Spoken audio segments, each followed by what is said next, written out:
Alam nyo ba, sa usaping S, ang mga lalaki, may mga paboritong posisyon yan. So, eto, ating aalamin ang mga posisyon na paborito ng mga lalaki sa usaping S. So, kung interesado kang malaman ang mga ito, panoorin mo ito. So, without further ado, 2,000 years later. So, eto, diretso na tayo. Alamin na natin ang mga posisyon na paboritong-paborito ng mga boys. Number 1, eto, yung ibabaw. Wow! Yan po yung tinatawag sa English na cowgirl. Yan. Alam nyo kung bakit paborito ng lalaki yan? Kasi dyan, kapag umibabaw ka dyan, kitang-kita na niya lahat. Yung paborito niyang tanawin ay nasa kaniyang harapan na. Yung mga bundok na yan, yung talagang magagandang hubog ng katawan na yan, ay nasa harapan na niya.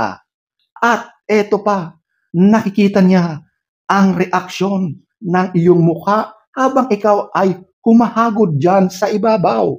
Ganun po yun, di ba? Napakasarap ng kanyang nararamdaman kapag dyan ka pumepwesto. Maliban sa ramdam na ramdam niya, yung kaloob-looban mo, pwede kanyang hawakan. Kaya yan talaga ang isa sa kanyang gustong-gustong ginagawa mo sa kanya. Yung dyan ka umibabaw. Di ba? So ayan po, ang number 1. Number 2, ito, yung kandong. Wow! Similar ito doon sa nakaibabaw ka. Pero ito, nakakandong ka sa kanya. At ganun din, kung ano yung ginagawa mo sa iyong pag-ibabaw, ganyan din ang gawin mo kapag nakakandong ka sa kanya. Ang pagkaiba nito, magkalapit ang iyong mga katawan. Magkadikit, ika nga. Pwede kayong maghalikan dyan. Di ba? At talagang ramdam na ramdam niya yung pagsagi ng iyong mga chocolate hills sa kanyang dibdib. Di ba?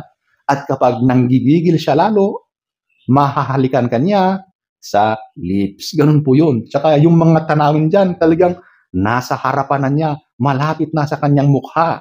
Ganun po yun. Kaya isa yan sa paboritong-paborito ng lalaki. Number 2. Number 3. Ito, yung ibabaw pa rin, pero nakatalikod ka. O, di ba? Ito yung tinatawag na reverse cowgirl. Ganon yon. So, same position, pero nakatalikod ka sa kanya. Alam mo kung bakit gusto ng lalaki yan? Kasi ramdam na ramdam niya yung kasikipan at yung paghagod ng kanyang pipino sa loob mo. Ganun yun. Kasi baliktaran yun eh. So, yung friction at yung parang mas masikip ang pakiramdam niya, nagdudulot yan ng mas matinding sensasyon sa kanya. Di ba? Ganun yun. Kaya gawin mo sa kanya kasi isa yan sa mga gustong-gusto niyang gawin mo. Number 3. Number 4. Ito, yung talikod. Wow! Alam nyo na siguro yung ginagawa ng aso. Kapag nakakita na kayo ng ganong ginagawa ng aso, ganon na ganon ang gagawin nyo. Isa yan sa gustong-gusto ng lalaki. Promise. Okay? Kasi dyan, nakikita rin niya yung kabuuan ng katawan mo sa kanyang harapan at kitang-kita niya kung paano maglabas saka pasok ang kanyang pipino sa iyong pichi-pichi. O, di ba? Ganun yun. So, dyan, control na control din niya yung moment na yan. At dyan, mas lalo siyang ginaganahan kapag nakikita niya yung tanawin at yung action. Ganun yun. Mas na-el siya. Mas ginaganahan siya. Mas nagiging energetic siya dahil sa kanyang mga nasasaksihan sa kanyang harapan. Yung action na nakikita niya doon sa pagdikit at paglabas at pagpasok ng kanyang pipino. Ganun po yun. So, ayan po, ang number 4. Number 5, ito, yung tradisyonal. Ano ba yung tradisyonal? Ito na yung normal or nakikita natin kadalasan. Ito yung tinatawag na missionary. Yan yung isa sa paboritong-paborito ng mga lalaki. At yan din ang gustong-gusto rin ng karamihan ng mga kababaihan.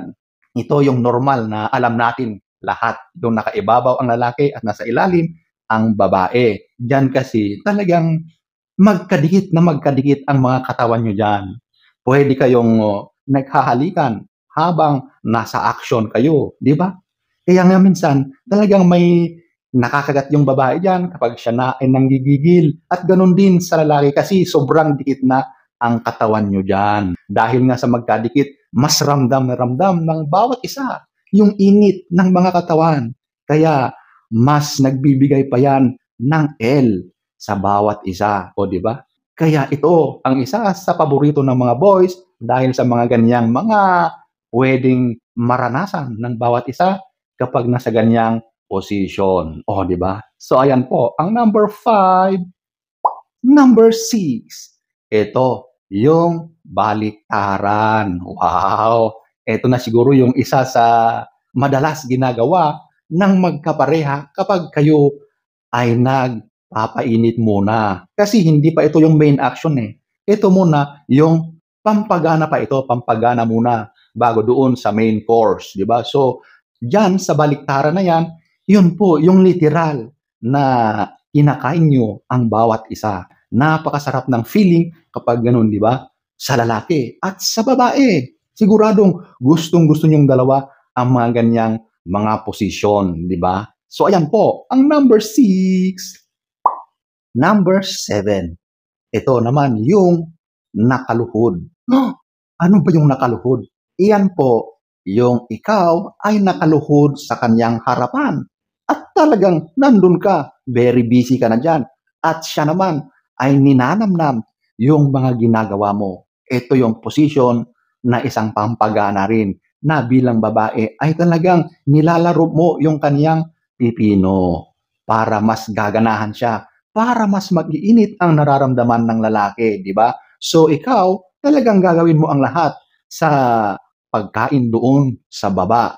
Gawin mo lahat yon para mapaligaya mo ang lalaki. Kasi isa yan sa gustong-gusto niyang ginagawa mo sa kanya. Yung position na yan, isa yang pampagana para mas gaganahan yung lalaki. Pag dumating na yung main event, ayan na, sasabog na siya at talagang mararamdaman mo yung L na siya sa'yo. So ayan po, ang number 7.